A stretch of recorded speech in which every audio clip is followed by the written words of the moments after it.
اعوذ باللہ من الشیطان الرجیم بسم اللہ الرحمن الرحیم۔ السلام علیکم۔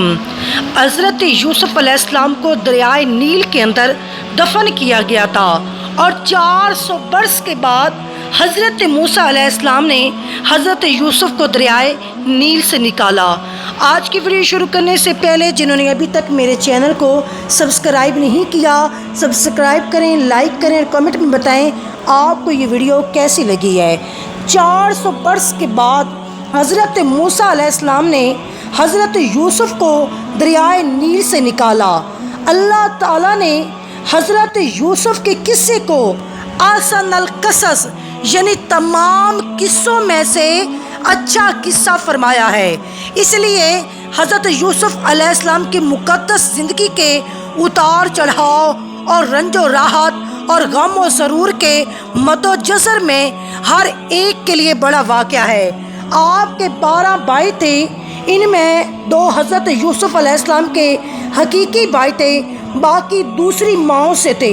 حضرت یوسف علیہ السلام اپنے تمام بھائیوں میں سب سے زیادہ اپنے باپ کے لاڈلے تھے، اور چونکہ ان کی پیشانی پر نبوت کے نشان تھے، اس لیے حضرت یعقوب علیہ السلام ان کا بے حد احترام کرتے تھے اور ان سے انتہائی محبت فرماتے۔ 7 برس کی عمر میں حضرت یوسف علیہ السلام نے خواب دیکھا کہ 11 ستارے اور چاند سورج ان کو سجدہ کر رہے ہیں۔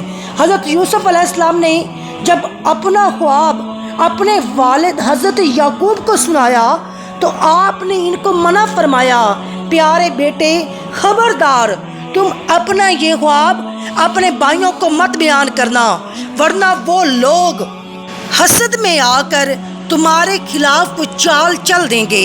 ایسا ہوا، ان کے بھائیوں کو ان پر حسد ہونے لگا، یہاں تک کہ سب بھائیوں نے آپس میں مشورہ کیا کہ ان کو کس طرح گھر سے لے جا کر جنگل کے کنویں میں ڈال دیا جائے۔ ان منصوبے کی تکمیل کے لیے سب بھائی جمع ہو کر حضرت یعقوب کے پاس گئے اور بہت اصرار کر کے شکار اور تفریح کا بہانہ بنا کر ان کو گھر سے کندھوں پر بٹھا کر لے گئے، لیکن جنگل میں جا کر دشمنی کے جوش میں ان کو زمین پر پٹک دیا اور سب نے بہت زیادہ مارا۔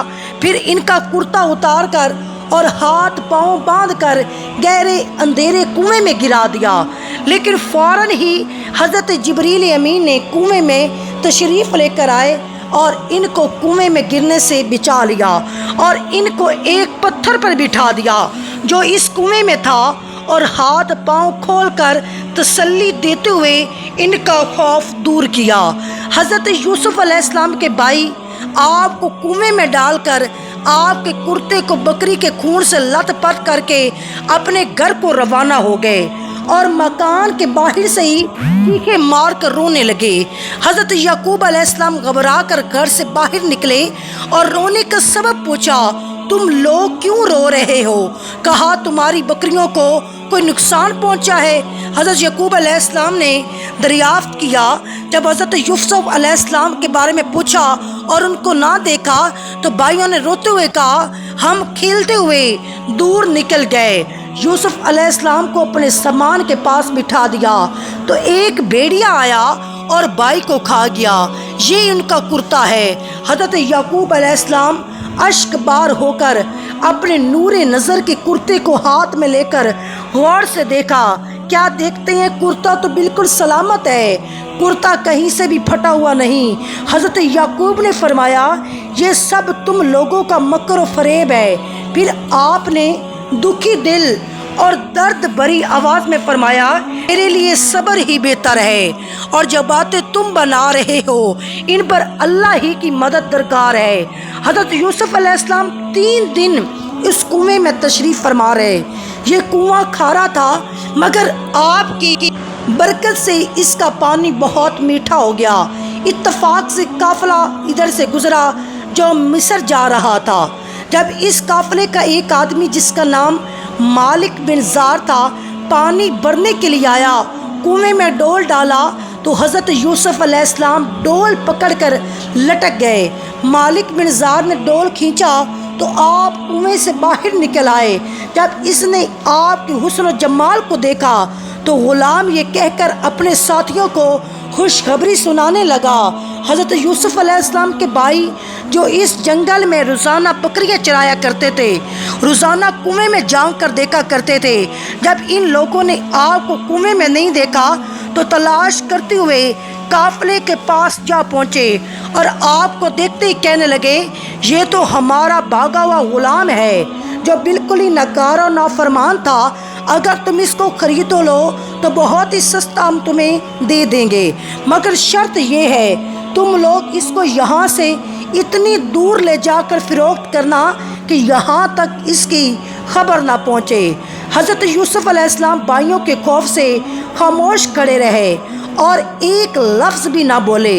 پھر ان کے بھائیوں نے ان کو مالک بن زار کے ہاتھوں 20 درہم میں فروخت کر دیا۔ مالک بن زار نے ان کو خرید کر مصر کے بازار کا رخ کیا اور بازار میں ان کو فروخت کرنے کا اعلان کیا۔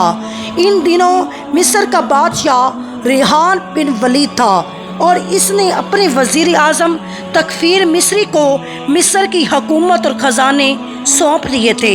احترام میں لوگ اس کو عزیز مصر کا خطاب دیتے تھے۔ جب عزیز مصر کو معلوم ہوا کہ بازار مصر میں ایک بہت ہی خوبصورت غلام فروخت کے لیے لایا گیا ہے اور لوگ اس کی خریداری کے لیے بڑی بڑی رقمیں لے کر بازار میں جمع ہو گئے ہیں، تو عزیز مصر نے حضرت یوسف کے وزن کے برابر سونا اور اتنی چاندی اور اتنی مشک اور اتنی ہی حریر دے کر خرید لیا اور گھر لے جا کر اپنی بیوی زلیخا سے کہا، اس غلام کو نہایت ہی اعزاز و اکرام کے ساتھ رکھو۔ عمر 13 یا 17 برس تھی۔ زلیخا حضرت یوسف کے حسن پر فریضہ ہوگی۔ ایک دن خوب بناؤ سگار کر کر تمام دروازوں کو بند کر دیا اور حضرت یوسف کو تنہائی میں لبانے لگی۔ آپ نے نعوذ باللہ کہہ کر فرمایا، میں اپنے مالک عزیز مصر کے احسان کو فراموش نہیں کر سکتا اور نہ ان کے ساتھ کوئی خیانت کر سکتا ہوں۔ پھر جب خود زلیخا آپ کی طرف لپکی تو آپ بھاگ نکلے اور زلیخا نے دوڑ کر پیچھے سے آپ کا کرتا پکڑ لیا جو پھٹ گیا اور آپ کے پیچھے زلیخا دوڑتی ہوئی صدر دروازے تک پہنچ گئی۔ اتفاق سے اسی وقت عزیز مصر مکان میں داخل ہوا اور دونوں کے دوڑتے ہوئے دیکھ لیا۔ اسی وقت زلیخا نے مکاری کی اور فوراً بولی، اس غلام کی سزا یہ ہے، اس کو جیل خانے بھیج دیا جائے اور کوئی دوسری سخت سزا دی جائے، کیونکہ اس نے تمہارے گھر والی کے ساتھ برائی کا ارادہ کیا ہے۔ حضرت یوسف نے فرمایا، عزیز مصر یہ بالکل غلط بیانی کر رہی ہے، اس نے خود مجھے لبانے کی کوشش کی ہے، میں بھاگا تو اس نے میرا پیچھا کیا۔ عزیز مصر دونوں کا بیان سن کر حیران ہو گیا، بولا، اے یوسف، میں کس طرح یقین کروں کہ تم سچے ہو؟ سلطنت کے ایک معزز شخص نے یہ تجویز دی، اگر یوسف کی قمیض سامنے کی طرف سے پھٹی ہے تو عورت سچ کہتی ہے، اگر وہ جھوٹے ہیں اور اگر ان کی قمیض پیچھے کی طرف پھٹی ہے تو عورت جھوٹ بول رہی ہے اور یہ سچے ہیں۔ قرآن اس واقعے کو یوں بیان کرتا ہے، پھر جب شوہر نے دیکھا کہ ان کی قمیض پیچھے سے پھٹی ہے تو اس نے کہا، یہ تم عورتوں کی مکاری ہے، واقعی تم عورتوں کی مکاری بڑی سخت ہے۔ یوسف تم اس بات کا خیال نہ کرو اور اے عورت تم اپنے گناہ کی معافی مانگو، یقینی طور پر ہی تم ہی خطا کار تھی۔ عزیز مصر نے حضرت یوسف کو قید خانے بھجوا دیا۔ آپ نے جیل پہنچ کر فرمایا، اے اللہ، یہ قید خانے کی کوٹڑی مجھ کو اس بلا سے زیادہ محبوب ہے کہ جس کی طرف زلیخا اور خواتین مصر مجھے بلا رہی تھیں۔ آپ 7 برس جیل خانہ میں رہے اور قیدیوں میں توحید اور عمل صالح کی دعوت فرماتے رہے۔ تمام قیدی آپ کے حسن اخلاق اور آپ کے کردار کے گرویدہ ہو گئے۔ یہ عجیب اتفاق ہے، جس دن آپ قید خانے میں داخل ہوئے اس دن آپ کے ساتھ بادشاہ مصر کے 2 خادم، ایک شراب پلانے والا اور دوسرا باورچی، دونوں جیل خانے میں داخل ہوئے۔ دونوں پر الزام تھا کہ انہوں نے بادشاہ کے کھانے میں زہر ملایا ہے۔ ان دونوں نے جیل میں خواب دیکھا دونوں نے اپنا اپنا خواب حضرت یوسف سے بیان کیا، جس کی تعبیر حضرت یوسف نے بیان کی جو 100% صحیح ثابت ہوئی۔ پہلے کا خواب یہ تھا کہ میں نے دیکھا ہے میں شراب کا رس نچوڑ رہا ہوں۔ اس کی تعبیر حضرت یوسف نے کچھ یوں بتائی، تم الزام سے بری ہو جاؤ گے اور دوبارہ اپنے عہدے پر بحال ہو کر اپنے مالک کو شیرہ پہناؤ گے۔ اور دوسرے کا خواب یہ تھا کہ میں نے دیکھا ہے کہ میں اپنے سر پر روٹی اٹھائے ہوئے ہوں اور اسے پرندے کھا رہے ہیں۔ حضرت یوسف نے اس خواب کی تعبیر بیان کی، تمہیں سولی پر لٹکا دیا جائے گا اور تمہارے سر کو پرندے نوچ نوچ کر کھائیں گے۔ ایسا ہی ہوا، ایک ساتھی بری ہو گیا اور باورچی کو سزائے موت ہو گئی۔ قید خانے میں آپ کا نام بہت معتبر تھا اور آپ کو تعبیر دینے والے شخص کے نام سے آپ مشہور ہو گئے۔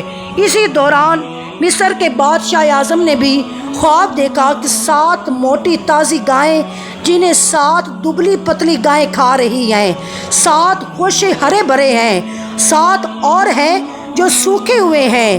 اے درباریوں، اگر تم خواب کی تعبیر دے سکتے ہو تو میرے اس خواب کا مطلب بتاؤ۔ بادشاہ اعظم نے اپنے درباریوں کی اس خواب کی تعبیر دریافت کی تو لوگوں نے اس خواب کو خواب کہہ کر پریشان کہہ کر اس کی کوئی تعبیر نہ بتائی۔ اتنے میں بادشاہ کا ساتھی جو قید خانے سے رہا ہو کر آ گیا تھا، اس نے کہا مجھے اس خواب کی تعبیر معلوم کرنے کے لیے جیل خانے جانے کی اجازت دی جائے۔ بادشاہ کا قاصد بن کر وہ جیل خانے میں آیا، حضرت یوسف کے پاس گیا، بادشاہ کا خواب بیان کر کے تعبیر دریافت کی۔ حضرت یوسف نے فرمایا کہ 7 برس مسلسل کھیتی کرو اور ان کے اناجوں کو بالیوں کو محفوظ رکھو، پھر 7 برس تک سخت خوشحالی کے سال آئیں گے، قید کے سال آئیں گے، پھر ان 7 برسوں میں محفوظ کیا ہوا اناج استعمال کرو، اس کے بعد پھر ہریالی کے سال آئیں گے۔ قاصد نے واپس جا کر بادشاہ کو اس کی تعبیر بتائی۔ بادشاہ نے کہا اسے جیل خانے سے نکال کر میرے دربار میں لاؤ۔ قاصد رہائی کا پروانہ لے کر جیل خانے میں پہنچا تو آپ نے فرمایا پہلے زلیخا اور دوسری عورتوں کے ذریعے میری بے گناہی اور پاک دامنی کا اظہار کرا لیا جائے، اس کے بعد ہی میں جیل سے نکلوں گا۔ چنانچہ اسی وقت بادشاہ نے تحقیق کرائی تو تحقیق کے دوران زلیخا نے اقرار کیا کہ میں نے خود ہی حضرت یوسف کو پھسلایا تھا، خطا میری تھی۔ حضرت یوسف سچے اور پاک دامن ہیں۔ اس کے بعد بادشاہ نے حضرت یوسف کو دربار میں بلا کر کہا آپ ہمارے دربار کے معزز ہیں۔ قید سالی کے بعد یہ مشورہ ہوا کہ حضرت یوسف علیہ السلام نے کہا آپ زمین کے خزانے کے انتظامی امور اور حفاظتی نظام کے انتظام پر میرا تقرر کر دیں، میں پورے نظام کو سنبھال لوں گا۔ حضرت یوسف کی وفات کے بعد آپ کی عمر 100 برس تھی۔ حضرت یوسف کو سنگ مرمر کی لکڑی میں صندوق میں ڈال کر اور ان لوگوں نے حصول برکت کے لیے دریائے نیل میں رکھ دیا۔ پھر 400 برس کے بعد حضرت موسیٰ نے حضرت یوسف کو دریائے نیل سے نکال کر حضرت یعقوب کے پہلو ملک شام میں دفن کر دیا۔ حضرت یعقوب علیہ السلام، حضرت اسحاق اور حضرت یوسف کی قبر مبارک، آپ تینوں کی قبر مبارک ملک شام میں ہے۔